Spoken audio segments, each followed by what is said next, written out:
Queridos irmãos, bom dia. Que a graça, a paz e o amor do nosso Senhor Jesus Cristo estejam conosco em mais esta manhã de meditação e de ouvirmos a palavra do nosso Deus, em nome de Jesus. Amém? Queridos, sempre uma alegria e uma responsabilidade muito grande. Parece um clichê falar isso, mas realmente é. O presbítero Carlos Henrique que fala sempre, né? Parece que borboletas estão aqui dentro do estômago falando, mas a responsabilidade. Eu confesso para os irmãos que a alegria de compartilhar a palavra de Deus com vocês é algo que me alegra muito. Eu tenho muito prazer em fazer isso. Sinto que Deus realmente chamou cada um de nós para proclamarmos as verdades do Evangelho de Deus. E queria fazer isso hoje com vocês, hoje pela manhã, começando com a leitura do Salmo de número 44. Salmo 44, versículo 1. Vamos ler todos juntos esse versículo?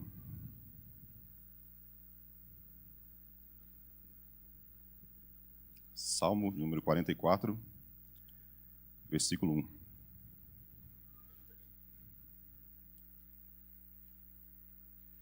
Vamos ler juntos? Assim diz a palavra do nosso Deus. Ouvimos, ó Deus, com os próprios ouvidos, nossos pais nos têm contado o que outrora fizeste em seus dias. Amém.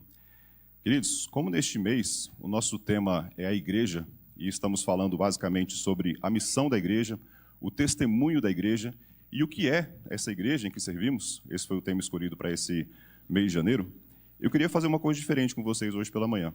Eu queria que vocês pensassem o que aconteceu com a igreja depois de Atos 2, 42. Vamos visitar esse texto também? Para a gente poder ter aqui mais claro em nossas mentes. Atos, livro de Atos, no capítulo 2, lá no versículo 42 ao 47. Atos 2, 42 a 47. Eu vou ler, os irmãos acompanhem, por gentileza. E perseveravam na doutrina dos apóstolos, e na comunhão, no partir do pão e nas orações. Em cada alma havia temor, e muitos prodígios e sinais eram feitos por intermédio dos apóstolos. Todos os que creram estavam juntos e tinham tudo em comum. Vendiam as suas propriedades e bens, distribuindo o produto entre todos, à medida que alguém tinha necessidade. Diariamente perseveravam unânimes no templo, partiam o pão de casa em casa e tomavam as suas refeições com alegria e singeleza de coração, louvando a Deus e contando com a simpatia de todo o povo. Enquanto isso, acrescentava-lhes o Senhor, dia a dia, os que iam sendo salvos. Amém. Queridos, o que aconteceu depois de tudo isso? Esse aqui é um relato da igreja primitiva, nós conhecemos assim esse texto. Eu gostaria que vocês, o nosso tema hoje pela manhã, pode jogar por favor, o tema é a igreja através da história. Eu queria fazer com vocês uma retrospectiva de tudo o que aconteceu com a igreja até chegarmos aos dias de hoje. O que será que aconteceu com os nossos irmãos no decorrer dos tempos? Como é que Deus cuidou desse povo? Como é que Deus formou essa igreja? Por que essa igreja se passou? Quais foram os atos que aconteceram no livro de Atos e posteriormente a eles, até nós chegarmos aqui no dia de hoje? Como é que Deus cuidou do seu povo através da história? É sobre isso que eu queria falar com vocês hoje pela manhã. É claro que eu não vou começar com vocês, com Adão, Eva, Abraão, Isaac e Jacó. Foram pessoas que, com certeza, famílias que se reuniram para adorar a Deus como formato de igreja, podemos dizer assim. Mas eu queria começar com vocês um pouquinho antes ali, no ano 63 a.C. Para que a exposição fique um pouco mais criativa, eu gostaria que vocês colocassem a sua mente imaginando pegando um avião aqui, um avião como se fosse um DeLorean daquele filme De Volta para o Futuro, voltando um pouquinho no passado. Imaginem vocês aterrissando lá no Oriente Médio, nesse ano 63 a.C. Olhando para a palavra de Deus, nós estamos ali no final do livro de Malaquias, naquele período intertestamentário. O Antigo Testamento acabou de ser escrito, nós estamos chegando quase nos dias de Jesus, só que nós chegamos aqui no ano 63 a.C.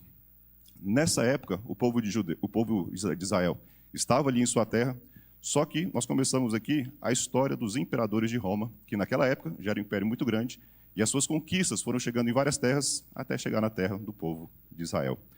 O imperador Pompeu conquista aquela região, e ele agrega o território de Israel no seu território do Império Romano. Jesus Cristo, então, ele nasce nesse contexto. Era um povo escravo do povo romano. Jesus vem a essa terra cercado por um meio de romanos, de soldados, que dominavam a região do seu povo. Jesus Cristo, nascido como judeu, nasce então nesse contexto, mas eu peço que vocês parem um pouquinho aí na história e acompanhem comigo que no primeiro século nós tivemos então vários imperadores romanos que marcaram a história. Vocês podem se lembrar de Júlio César, César Augusto, que era o imperador da época já quando Jesus nasceu, ali no ano 0. Ele foi sucedido então por Calígula, a Bíblia diz em Atos 11, 28 e Atos 18, 2, que teve um período de grande fome naquela época. Eu realmente não me lembrava especificamente desse texto, quem quiser acompanhar depois, Atos 11, 28, como os crentes de Bereia, né? E Atos 18, 2. Esse imperador Calígula foi sucedido então por Nero. Vocês lembram de Nero? Incendiou Roma, massacrou os cristãos, foi sucedido depois por Tito Flávio, depois por Vespasiano. Depois, em 80, Vespasiano inaugura o Coliseu, que vocês sabem muito bem. E depois vem Domiciano, que manda também o apóstolo João para a ilha de Patmos, pensando que iria finalizar o seu ministério ali. Só que a gente volta um pouquinho no tempo, lá em Atos 1:8, que diz o quê?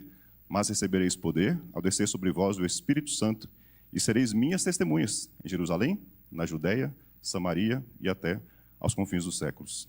Queridos, Atos 1, então, começa no capítulo 7, nós vemos que o local onde o evangelho é pregado primeiramente é ali para o povo judeu e também em Samaria. No capítulo 8, começam os confins da terra. Com a conversão de Paulo, ele começa a pregar, então, em Cesareia, leva o evangelho até Antioquia, ali é a terceira cidade maior do mundo já, então, nós vemos naquela época. Paulo faz as suas 3 viagens missionárias, capítulos 15, 16, 17, 18. A segunda viagem missionária de Paulo também, nós temos que ele vai para Macedônia, para Acaia, no capítulo 19 e 20. Chega, então, na província da Ásia Menor, onde ele planta igrejas direta e indiretamente, em Éfeso, Sardes, Filadélfia, Laodiceia, Colossos. E o livro de Atos conclui com a terceira viagem de Paulo, indo para Jerusalém. Ele vai para a sua prisão, então, em Roma, e ele finaliza ali o livro de Atos com Paulo preso em Roma. A história para aqui, com relação à igreja. Mas nós sabemos que depois que Paulo morre, acontece então no dia 17 de julho de 64 depois de Cristo, o maior incêndio que aquele mundo já viu, na maior cidade, que era Roma. Era a capital do império. Foram 7 dias e 7 noites de incêndio e, ao mesmo tempo, do início de uma festa. Porque Nero faz a primeira tentativa de exterminar a igreja ali naquele ponto. Lembra que eu falei para vocês? Como é que Deus cuidou desse povo? Aquela igreja primitiva que nós vimos ali em Atos 2:42, eles já eram milhares de convertidos naquela época. Pessoas, crentes que já estavam em Roma, romanos se convertendo. Só que o imperador, vendo aquele povo crescer, falou, vou acabar com esse povo. Ele mesmo coloca fogo em Roma. As imagens que nós sabemos pelos livros é que ele fica em pé, em cima de um estandarte em Roma, vendo a cidade sendo queimada, e ele começa a perseguição, dizendo o seguinte, olha, somente o bairro dos cristãos é que não foi queimado. Muito estranha essa história, não é mesmo?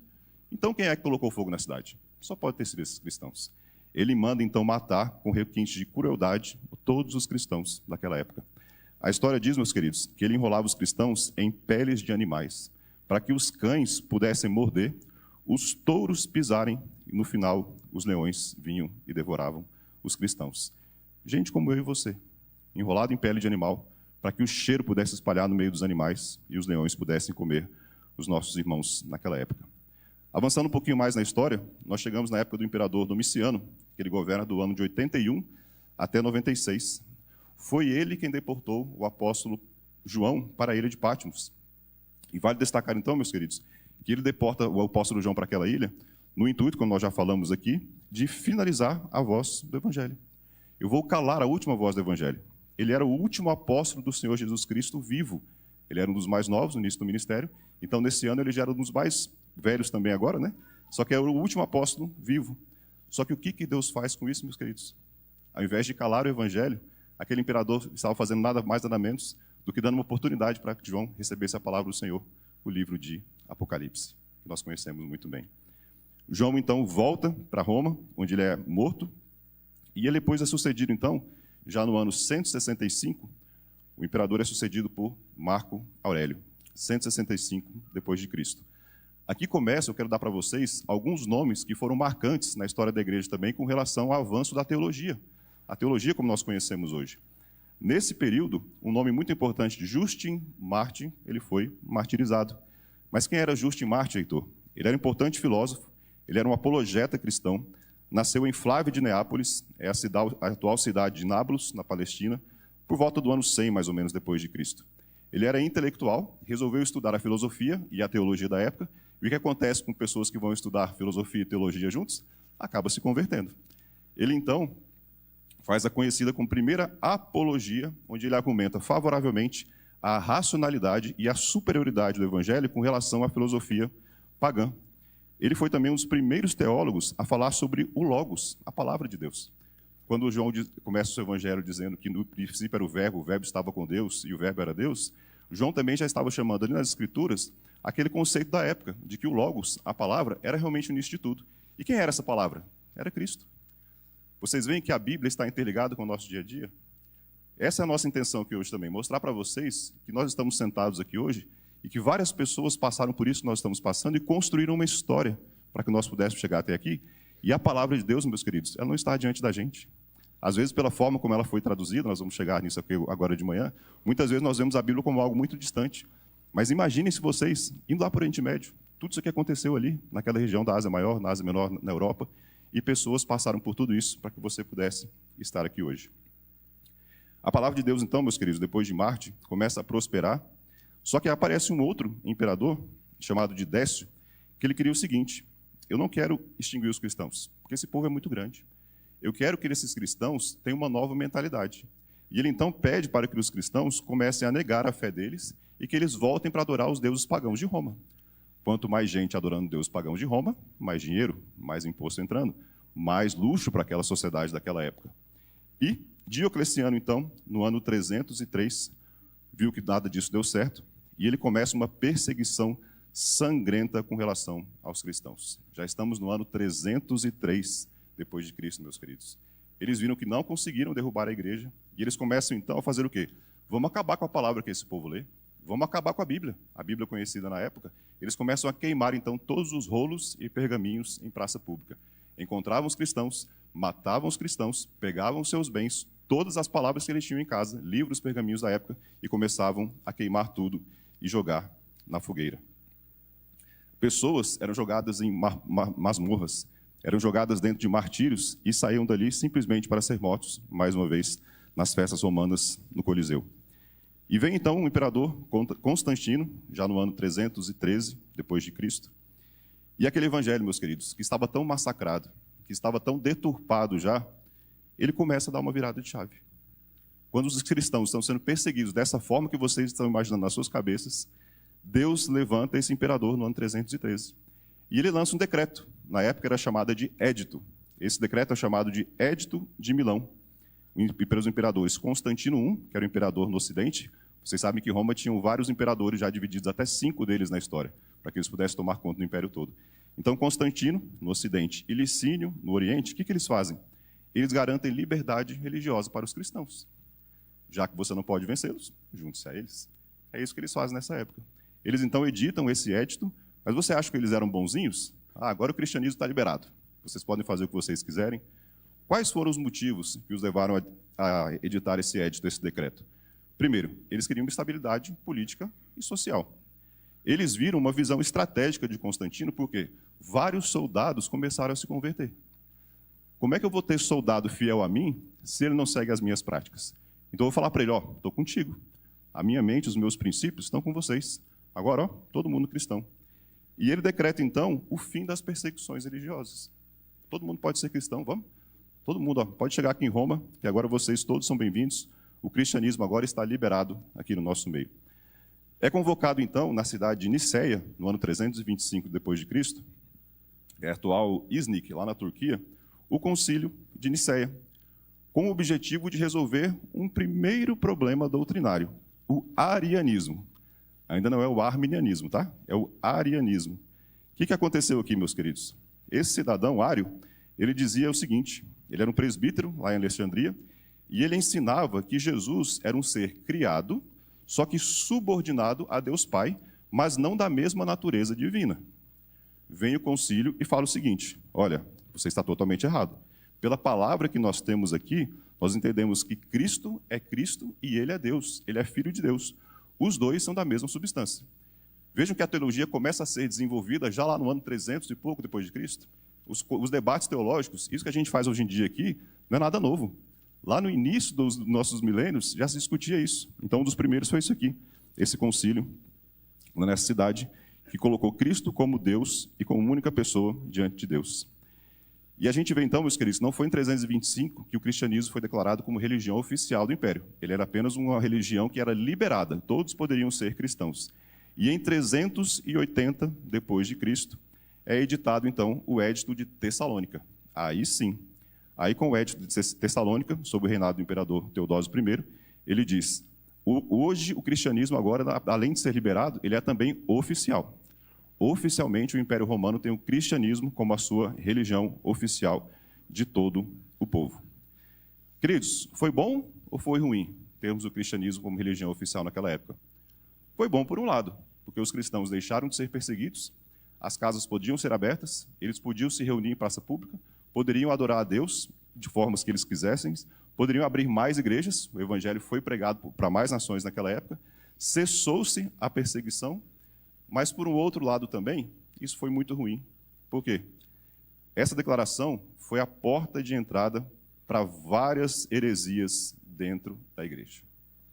Queridos, ser cristão não era mais ser uma pessoa digna, era receber os aplausos do Império Romano. Era ser aplaudido pela sociedade. Está chegando mais um imperador cristão, e você chegava com todos os louros, com todos os aplausos. Nesse período, meus queridos, a gente chama agora aqui, então, do 1º ao 5º século, a igreja teve que ser cristalizada. Muita coisa aconteceu nesse período para que nós pudéssemos chegar na teologia pura que nós temos hoje de Antigo e de Novo Testamento. O que aconteceu nesse período, meus queridos? Uma questão muito importante que foi debatida naquela época é o seguinte: o pensamento grego já dominava as mentes daquela época. O que o pensamento grego dizia? Olha, a matéria é má, o espírito é bom. Então, Cristo não pode ter sido matéria. Cristo era somente espírito. Cristo não pode ter vindo aqui como homem, carne. Onde já se viu uma coisa dessa? Existe uma divisão entre aquilo que é bom, aquilo que é puro e aquilo que é mal, que é a nossa matéria. Tudo que é matéria vai acabar aqui, e o espírito vai prevalecer. Então, Cristo não pode ser Deus que veio aqui em carne. E começam, então, mais discussões com relação à divindade de Cristo. E em 325, como a gente viu agora há pouco, o Atanásio faz um grande discurso também, e ele é um grande campeão, então, da ortodoxia, dizendo o seguinte: olha, Jesus Cristo, ele é Deus de Deus, luz de luz. E em 381, naquele édito que nós falamos que foi declarado o evangelho como o cristianismo como religião oficial, a humanidade de Cristo é deixada de lado. Vejam os extremos. Primeiro dizem que Jesus Cristo não é Deus. Depois dizem que ele é muito Deus, mas que ele também não é humano. É convocado, então, em 451 depois de Cristo, o concílio da Calcedônia, tendo que proclamar duas coisas: Jesus Cristo é homem e Jesus Cristo é Deus. Ele tem as duas naturezas. E no concílio de Cartago, então, já em 416, um pouquinho antes desse concílio, ele diz o seguinte: o Jesus Cristo é Cristo assim como Deus, criado à semelhança e essência de Deus, ele é o próprio Deus. Só que nesse concílio também vem uma questão que vocês conhecem muito bem, que um senhorzinho chamado Agostinho, ele começa então provando nas Escrituras que o homem caiu em depravação total. No concílio de Cartago, então, começam essas questões. Na atual capital da Tunísia, um grande debate teológico entre Agostinho de Hipona e um monge britânico que vocês conhecem bem, chamado Pelágio. Pelágio dizia: olha, a depravação não chegou no homem assim, não. O homem, quando ele nasce, ele é como Adão e Eva. O homem é puro. O homem consegue se guiar neste mundo com a pureza de Deus. Mas vem então Agostinho e diz: não, não é isso não. A palavra de Deus ensina uma outra coisa. Vocês veem então que lá no ano 416, as discussões com relação à queda, as doutrinas da graça, que a gente estuda aqui na igreja presbiteriana até hoje, já eram motivo de discussão ali na igreja. E, meus queridos, a igreja então começa a se fortalecer, e a gente já chega aqui no ano 604. Vejam que houveram vários concílios no ano 100, no ano 300, no ano 400, e a gente chega aqui no ano 604, que é um período de fortalecimento da igreja. Mas fortalecimento da igreja no seguinte sentido: fortalecimento da Igreja Católica Apostólica Romana. Queridos, muita gente fala que a Igreja Católica é a Igreja Mãe, que ela é a primeira igreja que existiu e assim continua desde a igreja de Atos 2:42. Nós vemos pela história, nós vemos pela Bíblia, que isso não é verdade. a primeira igreja, a igreja primitiva, que nós lemos aqui em Atos 2, não era a igreja presbiteriana, não era a igreja batista, não era a igreja assembleana, não era a igreja católica também.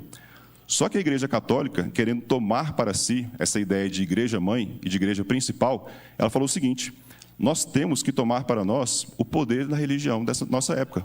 Nós temos que criar para nós uma figura central que vai dominar a religião no nosso império e em todo o mundo. O que eles fazem, então? Sob a direção de Focas, que é o imperador Flávio Focas Augusto, lá no ano 604 d.C., ele vai nomear Gregório Magno como bispo universal da Igreja Católica Romana. Só que Gregório Magno fala o seguinte: não, eu não posso ser bispo universal. Bispo local eu até aceito. Bispo universal, nós não temos fundamento bíblico para isso. O que acontece com ele? Deixado de lado, né? Mais uma vez, Roma, lá em Constantinopla agora, e depois em Alexandria, lá em Antioquia da Síria, no ano 604 ainda, ele tenta nomear um outro bispo. Ele fala o seguinte: olha, em 604 tentou nomear aquele outro bispo que a gente viu aqui. E em 607, ele nomeia então Bonifácio como terceiro bispo de Roma e bispo universal da Igreja Católica. Heitor, mas eu não aprendo na igreja que desde Pedro nós temos vários papas? Pedro não foi o primeiro papa? Não é isso que a gente aprende? E depois de Pedro, vem o quê? A história não conta. Isso, meus queridos, está escrito em um livro do século VIII. Olha o nome do livro: As Falsas Decretais de Isidoro. Foi um livro feito na França para provar que Pedro foi o primeiro papa. Só que um livro de 1877, escrito por um alemão chamado Johann Joseph Dollinger, publicado em 1869 e traduzido em 1877 para o português, a edição é de Rui Barbosa, inclusive, e na versão brasileira, 70% da obra é dos comentários de Rui Barbosa, 30% é somente o livro em si. Ele conta essa história mostrando que Pedro era apóstolo de Cristo e que de Pedro até o ano 607 não teve nada que mostrasse outros papas nesse período. Então era mais uma imposição na Igreja Católica com relação à religião. A Igreja Católica, então, meus queridos, querendo crescer, tenta tomar a religião como o grande poder da época. Ela tenta tomar também politicamente o poder, porque a igreja que depunha reis, a igreja que constituía reis, e foram entrando na igreja, então, nessa época, Estado e religião tudo junto. E a gente vê, então, mais uma vez que a igreja se corrompe. Nessa época, entram para a igreja os dogmas de Maria, Maria Mãe de Deus, Maria Imaculada, Maria Mediadora, Maria Redentora, a ressurreição de Maria, a assunção de Maria e Maria como rainha do céu. Tudo nessa época. Os papas da época, juntamente com os reis, ditavam o que acontecia na sociedade. Então, os dogmas foram entrando mais e mais com essas heresias dentro da igreja. Nós cremos em Maria com relação ao que ela significa biblicamente. E cremos que, biblicamente, nem ela mesma aceitaria esses títulos que a igreja colocou para ela através da história. Outros dogmas também entram, como a transubstanciação, que na Santa Ceia eles acreditam que o pão vira o corpo de Cristo e que o vinho vira o sangue de Cristo na sua essência. Essas e outras questões com relação à Eucaristia acabam vindo para dentro da Igreja Católica Apostólica Romana. Só que um outro fato acontece, meus queridos, na história, já nessa época do século XIV, que é chamado culturalmente como renascimento. E aí é mais um mover de Deus no meio dessa história. Deus chama homens nessa época e as questões que a igreja colocava como principais começam então a cair. A igreja que dominava então a economia, ela viu o seguinte: a burguesia ela passa a nascer. Homens começam a estourar as navegações nesses anos.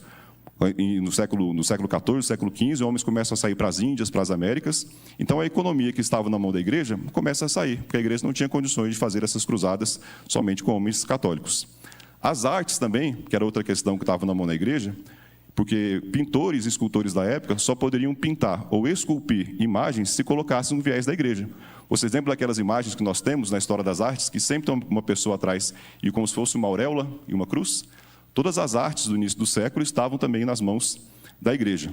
Mas aparece nesse período alguns homens conhecidos de vocês, um deles chamado Miguel Ângelo, conhecido como Michelangelo, e Leonardo da Vinci, muito bem utilizados pelos tartarugas ninjas, né? Mas são apenas uns paradoxos deles. E esses homens começam a fazer imagens que não são mais vinculadas à igreja. A gente vê imagens como Davi ou Pietà, para quem teve a oportunidade de ver ao vivo ou já viu pela internet. Davi, quando Michelangelo termina, ele pega o seu cinzel e bate na estátua e fala assim: parla, fala, de tão perfeita que a imagem era. Vocês conseguem ver na coxa até mesmo os nervos, as veias de Davi. É como se ela falasse na sua frente. Então vejam que a economia, as artes e a ciência começam a sair da mão da igreja também. Porque os homens se veem livres para pensar. E com relação à ciência, um fato muito marcante naquela época é que Nicolau Copérnico, alguém lembra desse homem aqui na história das suas escolas? Ele dizia o seguinte: olha, o mundo não é geocêntrico. Não são as coisas que giram ao redor da Terra, é a Terra que gira ao redor do Sol. E a Igreja Católica falou: não, você está errado. Você nega isso? Olha, nego, mas que gira, gira. Para não perder o seu status ali dentro da Igreja Católica, ele fica quieto. Só que ele já deixou escritos. E um senhorzinho também, chamado Galilei, ele vai estudar um pouco mais, vocês já ouviram falar desse homem, até mesmo em restaurantes, em obras de artes por aí, e esse homem continua com essa ideia. Ele diz o seguinte: olha, não são as coisas que estão girando em volta da Terra. A Terra gira em volta do Sol, temos estrelas, temos outros astros também. Pelos estudos que eles faziam na época, já com os instrumentos que eles tinham, eles entenderam isso. A Igreja Católica, então, refuta e excomunga Galileu Galilei. Olha, você não pode fazer mais parte da Igreja Católica. Queridos, essa verdade predominou nos documentos da Igreja Católica até 1979, quando foi o ano que a Igreja Católica perdoou Galileu Galilei. Valeu muito para ele, né? Em quarto lugar, meus queridos, a política. Se os reis eram colocados pela Igreja, e a Igreja que colocava reis e tirava reis, nessa época nós temos um livro muito conhecido, para quem fez faculdade de humanas aí, a leitura obrigatória, chamado de O Príncipe de Maquiavel. Maquiavel escreve esse livro dizendo o seguinte, basicamente: você deve colocar a história nas suas mãos, você deve dominar os povos, ainda que isso seja contra os princípios cristãos. A gente olha para isso hoje com certo temor, mas Maquiavel fez o quê? Ele queria romper com a igreja. Olha, você faz o quê? O bem aos poucos e o mal de uma vez só. Esses princípios são aplicados até hoje, né? Em filmes como O Aprendiz e outros que a gente vê por aí. Então, esses princípios de Maquiavel, meus queridos, lá do início do século, foram aplicados e a gente vê até hoje com relação à política que acabou deixando as mãos da igreja, e a igreja deixou de ter o poder de controle sobre os reis e imperadores na época. Queridos, vocês devem estar pensando: Heitor, onde é que você quer chegar? A gente chega, então, num momento muito importante da história, para nós que estamos aqui hoje, que é a Reforma Protestante. O monge Martinho Lutero, já em contato com as Escrituras, no século XIV, ele lê Romanos 1,17, dizendo: o justo viverá pela fé. E em 31 de outubro de 1517, ele fixa na porta da igreja de Wittenberg, na Alemanha, as 95 teses, deflagrando assim de forma oficial a Reforma Protestante. Se as artes, a política, a economia, tudo saiu das mãos da igreja, por fim, a religião, que ainda era uma coisa que a igreja tinha em suas mãos, acaba sendo tirada da igreja também como um marco sim, com relação a Lutero. Só que muita coisa, meus queridos, aconteceu antes disso. No ano de 1450, Johannes Gutenberg, ele inventou a imprensa também, lá na Alemanha, que ajudou a publicar ainda mais as 95 teses de Lutero e a espalhar as ideias da reforma no povo daquela época, dos séculos XIV, XV e XVI. Heitor, mas só teve Lutero? Não. Houve pré-reformadores também, meus queridos. Muito antes de 1517, Deus levantou um homem também muito conhecido, que tem uma fundação que a gente ouve falar até hoje, tradução da Bíblia, o inglês John Wycliffe. Nasceu em 1330, era um professor universitário, convertido a Cristo, e ele dizia o seguinte: a Inglaterra não pode passar por uma reforma, por um avivamento espiritual, se esse povo não tiver a Bíblia escrita em inglês. Como é que o povo vai entender a palavra se ela não está escrita na língua deles? Então ele começa a traduzir a Bíblia, ele não consegue concluir, por conta da Inquisição da igreja. Os seus discípulos, chamados de Lollardos, eles completam a tradução da Bíblia para o inglês, e Deus continua a usar homens através da história. Lá na Boêmia, a atual República Tcheca, uma história conhecida de vocês também, Deus usa um discípulo de Wycliffe, chamado de John Huss. Ele foi denunciar os desvios teológicos da igreja, foi preso, ameaçado de ser excomungado da igreja também, e acontece o quê? Eu falo: olha, você vai morrer queimado vivo. Ele fala assim: eu posso morrer queimado vivo, mas vou falar uma coisa para vocês. Hoje vocês estão matando um ganso, que é Huss. Só que lá na frente, vocês não vão conseguir levantar a águia que vai se levantar para a reforma. 100 anos depois, essa águia é Martinho Lutero. Por que águia? Pela sua força, pela ousadia, pela sua visão. Nas barbas de Roma, em Florença, Deus começa a levantar outros homens também. Um deles chamado de Jerônimo Savonarola, que pregava com tanto poder que a cidade é impactada, lá em Florença, na Itália, e transformada pelo poder do Evangelho. Esse homem também foi preso, morto pela Inquisição da Igreja Católica, e nessa época nós temos o Papa Leão X. Quando fala em Papa Leão X, você já deve lembrar de alguma coisa, que são o quê? As indulgências, né? A Igreja Católica sem dinheiro, os membros já espalhados com relação à Reforma Protestante, que já tinha começado naquela época, de forma não oficial, vamos dizer assim, mas ele começa então a vender suas indulgências por toda a Europa. Você lembra da famosa frase? Uma moedinha que cai no gasofilácio é uma alma que é salva no céu. Então a igreja diz, se você colocar uma moedinha aqui, o seu avô pode ser perdoado. Lembra que existe o purgatório? Seu avô está lá no purgatório. Quando ele morreu, ele não era um cristão ainda. Ele está pagando o purgatório. Quer pagar por ele? Coloca 2 moedinhas, assim ele vai mais rápido. Seu pai e a sua mãe, será que eram cristãos realmente? Vamos garantir? 5 moedinhas, hoje eles estão no céu. E você, já quer garantir a compra do seu local lá no céu também? Vamos comprar um terreninho lá? 10 moedinhas e está aqui o título. Queridos, isso era feito de forma escancarada por toda a Europa. Você recebia 10, 15, 20 anos de perdão e recebia uma bula papal. Ó, está aqui o título de que você tem um terreno no céu, você tem um perdão no céu para você e para toda a sua família. Só que Lutero, quando chega essa perseguição na Europa, quando chegam as indulgências na Europa, ele então confronta a Igreja Católica, como nós já vimos em Romanos 1,17, dizendo que o justo viverá pela fé. No dia 31 de outubro, ele coloca na porta de Wittenberg as 95 teses, como nós já vimos também. Só que vem uma perseguição muito forte sobre Lutero, e eles convocam o quê? O Concílio de Worms, na Alemanha, no ano de 1521. As autoridades eclesiásticas da época colocam Lutero contra a parede e diz, você nega as 95 teses? E ele pede um tempo para pensar então, ele vai à noite para o seu quarto, ele ora muito, e ele diz em um dos livros aqui o seguinte, que ele orava tanto naquela noite, que ele chegou uma hora de pegar o tinteiro escrevendo as teses e joga na parede, como se Satanás estivesse ali com a sua carranca mostrando para ele, dizendo, Lutero, abre mão disso, continua sendo um monge, abre mão disso. E ele diz, não posso.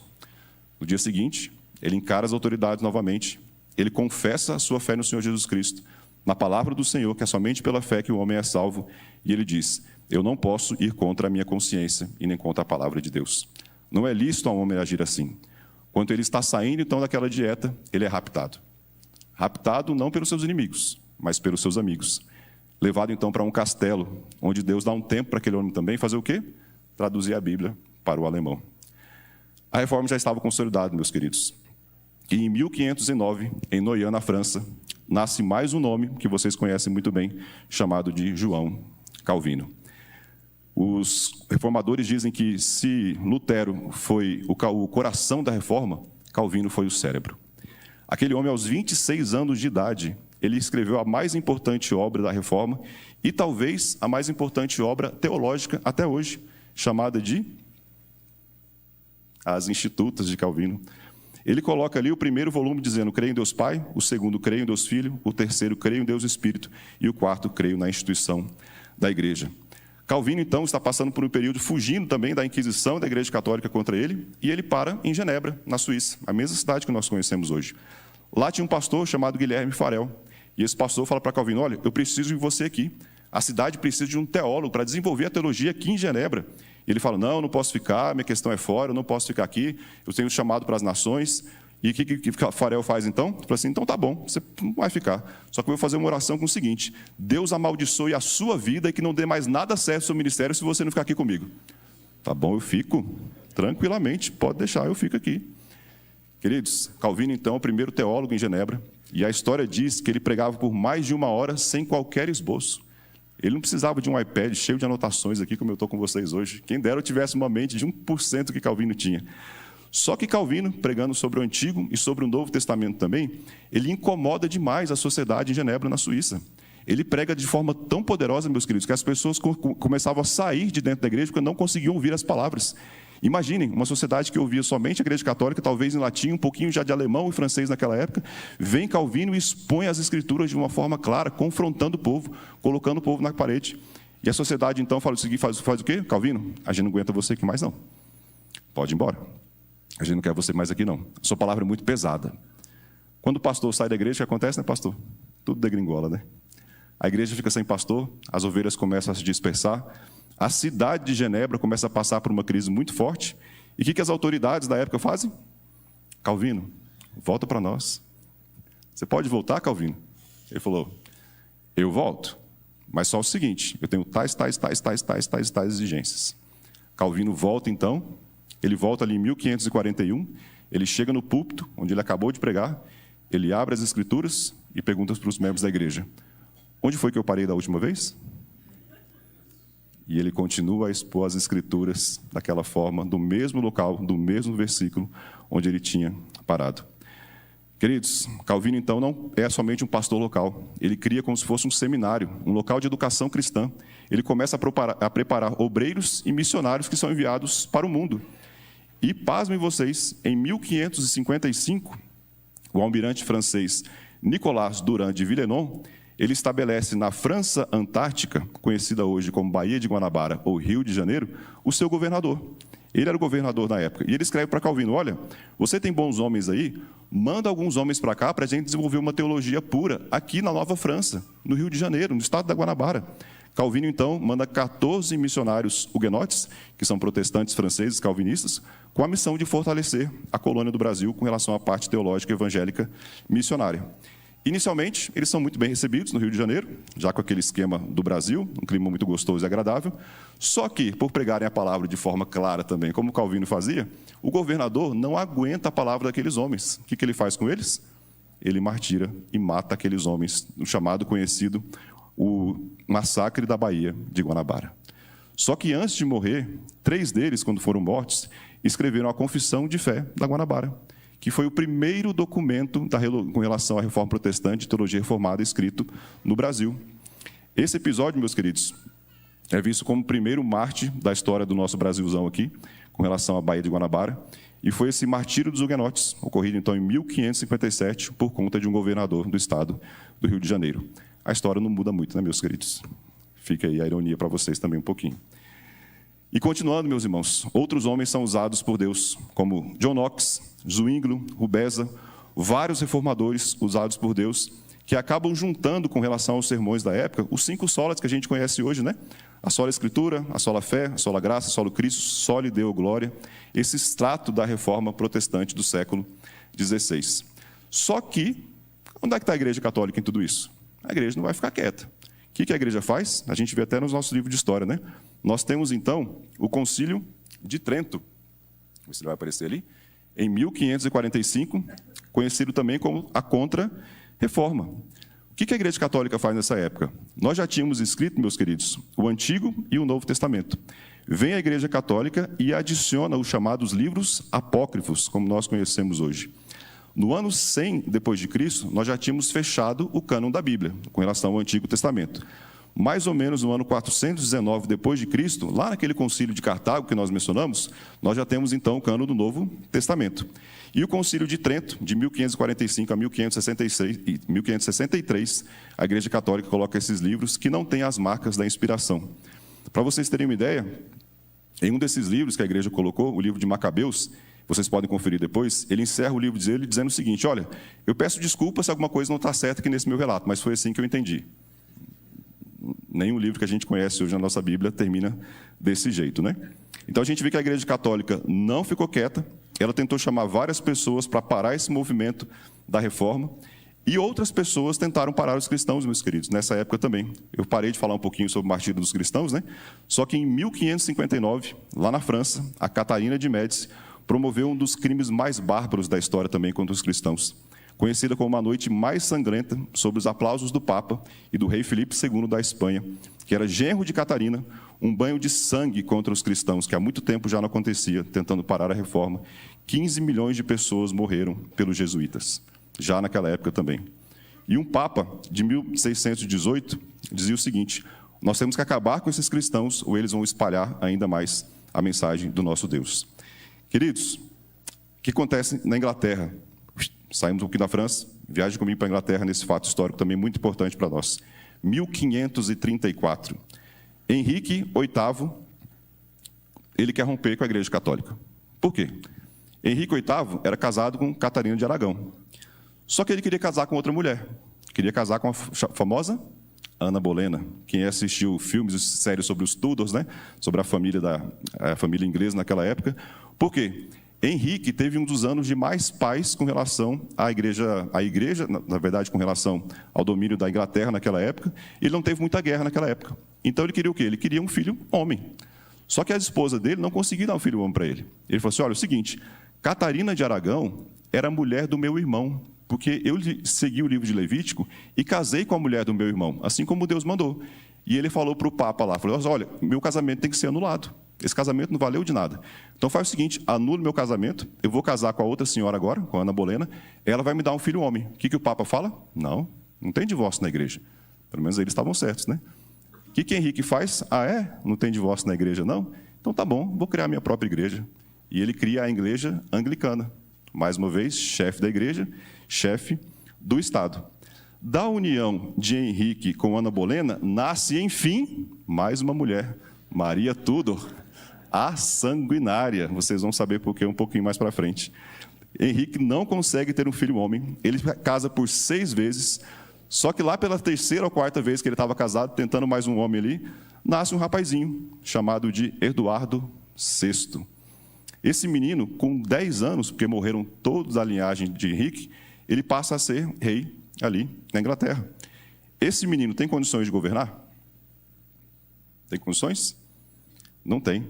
Só que naquela época, queridos, já existiam grandes líderes protestantes também. Um deles, chamado de Hitler, Klemer e Atimer, todos eles eram conselheiros de Eduardo VI.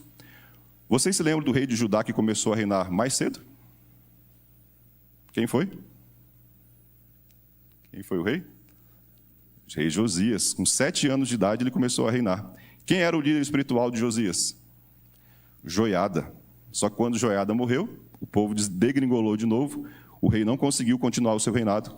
E Eduardo VI, ele morre precocemente, 6 anos depois, apenas com 16 anos de idade. Quem assume o trono, então, aqui, meus queridos?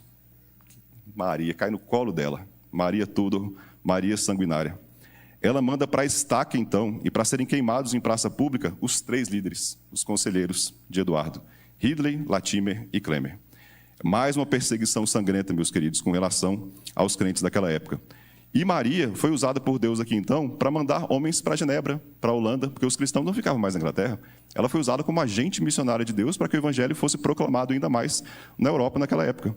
Só que ela também morre, e Elizabeth, outra filha de Henrique, assume um trono. E o que Elizabeth faz? Um dos primeiros atos de Elizabeth é promover a volta dos foragidos. Olha, vocês podem voltar. A Inglaterra está um caos. Precisamos de homens santos aqui na Inglaterra para que a igreja e o Estado também entrem nos eixos novamente. E eles queriam, então, esses homens. Olha, tipo Calvino, né? A gente volta, só que a gente quer uma igreja pura, nós queremos uma teologia pura, nós queremos um governo puro e uma vida pura. Esse movimento é chamado de os puritanos. Veja como a história é linda, meus queridos. Hoje a gente vira para o irmão e fala assim: você é muito puritano. Não, aquela igreja é muito puritana. Será que eles estão nesse nível aqui, meus queridos? Será que merecem ser chamados de puritanos, como a história nos conta? Queridos, Maria Tudor, então, como a gente viu, mandou esses missionários para a obra, eles voltaram. Só que Elizabeth morre. Elizabeth, que chamou de volta os reformadores, ela acaba morrendo também.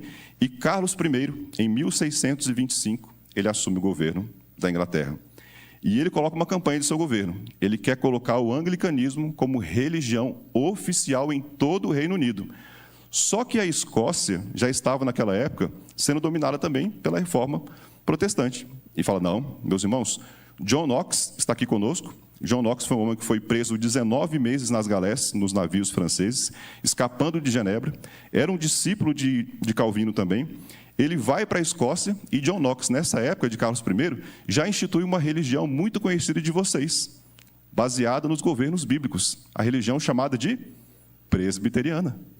John Knox, meus queridos, já na Escócia nessa época, contra o anglicanismo, então, ele coloca os irmãos nessa guerra como se fosse uma guerra civil lá na Inglaterra, e começa, então, esse racha entre a igreja anglicana e a igreja presbiteriana, entre a Inglaterra e a Escócia. O que Carlos I faz? Eu não consigo pela força? Eu vou convocar, então, o parlamento, para que esse parlamento diga: a igreja do Reino Unido é anglicana. Ele convoca o parlamento. Vamos votar uma lei, uma emenda constitucional que é na nossa Constituição inglesa. Quando ele chama o parlamento, a maioria do parlamento é puritana. Os puritanos já dominavam o parlamento daquela época. Ele convoca um segundo parlamento, então, e a maioria é mais puritana ainda, porque o povo se convertia. O povo estava dentro da nação, meus queridos. Vê quando a gente fala, a gente influenciar a sociedade, o povo falou assim, a gente quer uma igreja pura. Anglicana, presbiteriana, a gente quer uma igreja pura, e não uma coisa colocada goela abaixo. Acontece, então, meus queridos, uma guerra civil na Inglaterra. O parlamento de um lado, o rei Carlos I do outro lado, liderando o exército, e um líder chamado de Cromwell, um dos puritanos, ele dizia o seguinte para os seus soldados: orem a Deus, mas mantenham a pólvora seca. Fiquem de olho. O parlamento ganhou a guerra, Carlos I foi decapitado, e nesse período, meus irmãos, acontece uma coisa também muito conhecida por vocês. Aquele parlamento convoca 151 teólogos muito bons daquela época, e é feita, então, a Assembleia de Westminster, que ela produz o nosso símbolo de fé, que a gente conhece até hoje, o Catecismo de Westminster, a Confissão de Fé. Só que, pasmem vocês, a sociedade começa a degringolar e a igreja anglicana volta a tomar seu apogeu na Inglaterra. E nesse período, meus queridos, a igreja começa a orar de novo por mais um avivamento, chegando já quase no nosso final. Em 1761, William Carey, Hudson Taylor, Adoniram Judson começam para olhar para o mundo e eles entendem o seguinte: nós temos que mandar pessoas para esse mundo. As Américas já estão conquistadas, a Ásia já tem gente também, vamos mandar missionário para esse mundo afora. E é nesse período, meus queridos, que a gente tem a primeira tradução da Bíblia para o português. 1681, talvez um ancestral meu, João Ferreira de Almeida. Pode ser mesmo. Começa a tradução da Bíblia, ele estava em Amsterdã, na Holanda, só que ele não consegue terminar. E em 1753, os seus discípulos conseguem terminar a tradução da Bíblia para o português. Somente no século XVIII, meus queridos, é que a Bíblia em português é trazida para o Brasil. Só que, como no mundo inteiro, a Inquisição também da Igreja Católica contra os cristãos reformados não permitia que essa Bíblia circulasse livremente aqui. E a Bíblia, como nós temos hoje, então, demora quase 100 anos para que pudesse ser circulada nas igrejas protestantes, presbiterianas, batistas e outras reformadas na época. Queridos, o Brasil já está sendo colonizado, a palavra de Deus está sendo traduzida para o português. Nós temos, então, vários outros homens, herdeiro de John Huss, na Alemanha. Tem um movimento na Alemanha que eles consideram como uma das reuniões de oração que mais durou nos últimos anos e de toda a história. Uma oração que durou mais de 100 anos, liderada por Van Isendorf. Eu confesso que, vendo essa aula aqui de outros irmãos que abençoaram para poder fazer, eu fui na internet. E a internet diz que eles colocaram um calendário de oração 24 horas por dia. E na Alemanha, no século XVIII, eles conseguiram por 110 anos que esse calendário fosse cumprido. 110 anos ininterruptos de oração. Queridos, a palavra de Deus continua sendo pregada, a palavra de Deus continua sendo mostrada ao mundo inteiro, só que um outro movimento cultural, denominado de racionalismo, começa a despertar na Europa no século XVII. René Descartes tem uma frase famosa que ele diz: ergo sum, penso, logo existo. Significa o seguinte: a gente tem que agir pelo racional. Só que a Bíblia, com o racional, muitas vezes ela supera o racional. Os milagres, por exemplo, a gente não tem como explicar os milagres. Nós não temos como explicar a ascensão de Cristo de uma forma racional, porque as coisas espirituais se decidem espiritualmente. E essa questão do racionalismo é empurrado para dentro da teologia da igreja, e vários homens, então, começam a batalhar, tentam derrubar esse racionalismo dentro da igreja, e caem, então, até mesmo chegar no liberalismo, meus queridos. O liberalismo é colocado para dentro da igreja nessa época. Até hoje, a gente ouve, já no nosso Instagram aqui, em 2025, a Bíblia tem que ser atualizada. A Bíblia tem que ser lida com os olhos racionais. A Bíblia tem que ser modificada e tem que ser contextualizada. Não foi bem assim. Era um povo diferente. Naquela época, as pessoas pensavam diferentes. Por esses poucos minutos que nós estamos aqui, o povo era diferente? As pessoas pensavam diferente? A questão de poder era diferente das nossas épocas, queridos? Eles só não tinham um banco acolchoado e um ar-condicionado. Mas o coração maldoso e o pecado, meus queridos, está em todo lugar. Só um parênteses aqui, né? Tem muita gente que fala assim: não, eu vou sair do Brasil porque esse país aqui não dá mais certo, não gosto desse governo, não gosto do meu emprego, tudo ruim. Vou morar nos Estados Unidos. Os Estados Unidos tem pecador também, meus queridos. A essência é a mesma, só muda a língua. Infelizmente. Mas a palavra de Deus é a mesma aqui nos Estados Unidos e nesse mundo afora. Queridos, chegando já no finalzinho, então, a gente vê que a palavra de Deus sendo pregada, nós chegamos num movimento muito famoso também, que está um pouquinho antes aqui da nossa história, conhecido como Avivamento nos Estados Unidos. Em 31 de dezembro de 1739, quando os jovens John Wesley, George Whitefield e Carlos Wesley estavam orando, a Inglaterra foi varrida por esse grande avivamento espiritual. E nos Estados Unidos, essa reunião de oração chegou também com um homem chamado de Jonathan Edwards, uma das mentes mais brilhantes que a América produziu, segundo comentaristas não cristãos. Um avivamento espiritual, queridos, começa neste mesmo tempo no país de Gales, com Harry Williams. Ele dizia que os estádios de futebol estavam lotados e as igrejas vazias. Só que com as reuniões de orações, as igrejas começaram a ficar cheias e os estádios vazios. Tem jogo 6 da tarde, muita gente não vem na igreja, né? Está vendo que o mundo é o mesmo? Continua da mesma forma, meus queridos. Em Nova York, movimento como Gideões Internacionais, homens de negócios se reunindo para pegar a palavra de Deus. Moody, lá em Chicago também. E desse despertamento espiritual, meus queridos, lá na cidade onde Deus, lá nos Estados Unidos, Deus levanta então o homem mais cheio do Espírito Santo. E um desses homens, escutando o sermão de Charles Hodge, lá no seminário de Princeton, nos Estados Unidos, esse homem com 26 anos de idade é chamado por Deus para vir para o Brasil, chamado Ashbel Green Simonton. Queridos, Simonton desembarca no Rio de Janeiro em 1859. Em 1862, ele funda a primeira igreja presbiteriana do Brasil, lá no Rio de Janeiro. Em 1864, ele funda então o jornal Imprensa Evangélica e em 1867, ele funda o primeiro presbitério do Brasil. Queridos, nós somos fruto desse avivamento. Você que declarou a sua fé aqui nessa igreja presbiteriana do Guará 2, a sua vida, meus queridos, é fruto de um avivamento espiritual. De homens que passaram mais de 100 anos orando, buscando a presença de Deus. Homens na Inglaterra que um dia oraram pela vida de vocês sem saber. Homens nos Estados Unidos que abandonaram as suas vidas e passaram a se dedicar exclusivamente à palavra de Deus. E um jovem que estava nesse avivamento ouve a pregação, assim como você ouve aqui no Guará 2, e ele sente o chamado de Deus. Todos nós aqui, meus queridos, somos fruto do trabalho missionário desse homem, Ashbel Green Simonton, que chega no Brasil, faz o que faz, e o presbiterianismo, a palavra de Deus, a ideia da doutrina da teologia reformada, começa a ser espalhada nesse Brasil afora. E a gente vê então que um desses missionários também que foi chamado pelo Brasil foi um outro reverendo Richard Knox Swayze, em 1962. Ele foi enviado pela Missão Mundial Presbiteriana para trabalhar num campo missionário aqui no entorno de Brasília, a nova capital no Brasil, em julho de 1959. E ele funda uma igreja aqui em Brasília, chamada Igreja Presbiteriana do Guará 1, do outro lado da avenida ali. Mais um fruto de avivamento que nós conhecemos muito bem. Esse foi o pastor que batizou o nosso irmão, o tio Cláudio Ramos. Ele está aí hoje? Tio Cláudio, fruto de avivamento, o seu batismo também. Queridos, 3 irmãos, então, começam a pregar a palavra de Deus aqui em volta do Guará 2. Os irmãos diácono Israel Rodrigues Fernandes, Paulo Vitorino Ramos, Geolito Alves de Oliveira. Eles começam a visitar famílias que já se reuniam aqui na região administrativa do Guará 2. Em maio de 1974, realizam o primeiro culto na casa de um presbítero chamado Manuel Calixto de Oliveira. E a primeira escola dominical foi lá na entrequadra 34 e 36, com 50 pessoas. Queridos, quando já estavam com 100 pessoas reunindo aqui no Guará 2, o reverendo Richard Knox Swayze voltou para os Estados Unidos. Ele foi de férias para lá.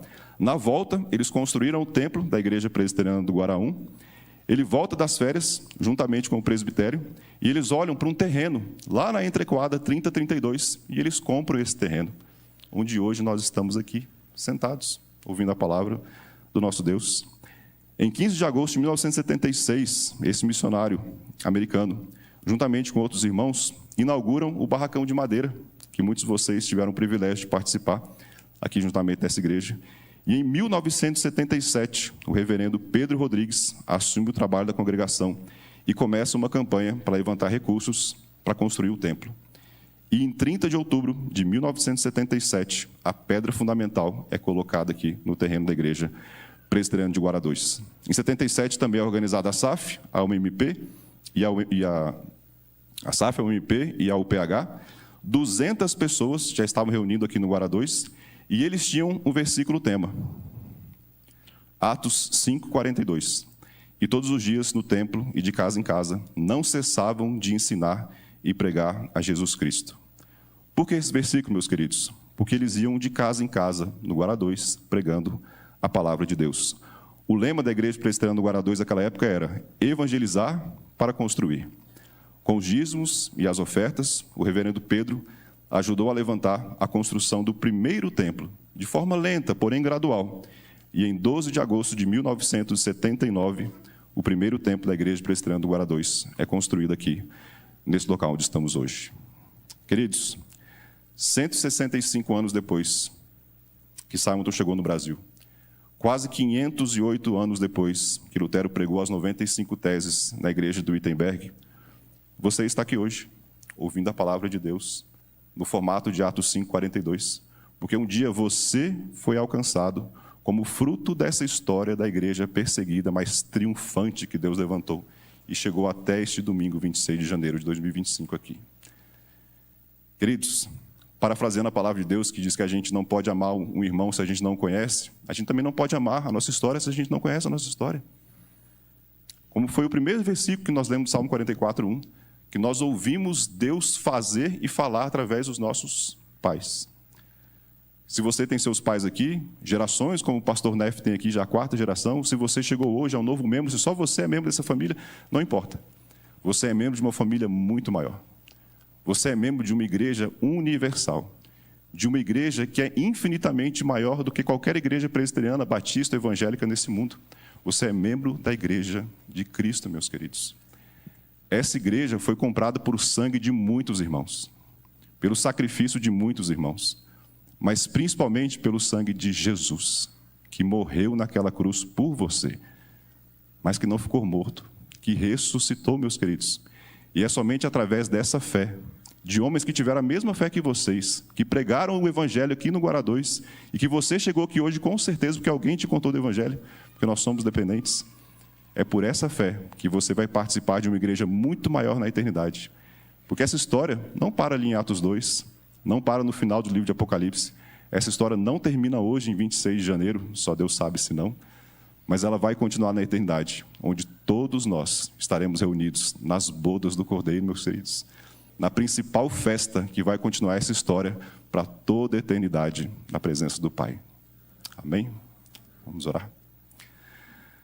Senhor nosso Deus, no nome de Jesus, ó Pai, nós queremos te agradecer pela Tua graça, de falar aos nossos corações pela Tua palavra e de nos mostrar, através da história, Senhor, de tudo que outros irmãos passaram, de tudo que o Senhor fez, ó Pai Santo, e continua a fazer através da igreja do Senhor, ó Pai Santo, no Brasil, neste mundo, e aguardando a graça, ó Pai Santo, de sermos igreja, filhos e noiva reunida com o Senhor na eternidade. Obrigado pela Tua palavra que é santa, obrigado por essa verdade, ó Pai Santo, que temos nos nossos corações, e essa certeza, ó Pai, que temos da construção de uma história que foi escrita pelo Senhor, que tem começo, meio e fim, uma eternidade, ó Pai Santo, para ser desfrutado na Tua presença. Nos ajuda, ó Deus, a pregar o Evangelho com fidelidade, com simplicidade, ó Pai Santo, para que nós possamos, como o Senhor Jesus, no dia a dia com o povo, alcançar os corações e falarmos de forma clara, ó Pai Santo, e sincera e direta sobre o Evangelho de Jesus Cristo e do único Senhor que salva, o único mediador que é o nosso Senhor Jesus, para chegarmos até o Senhor, o nosso Deus. Assim agradecemos em nome de Jesus, Teu Filho. Amém.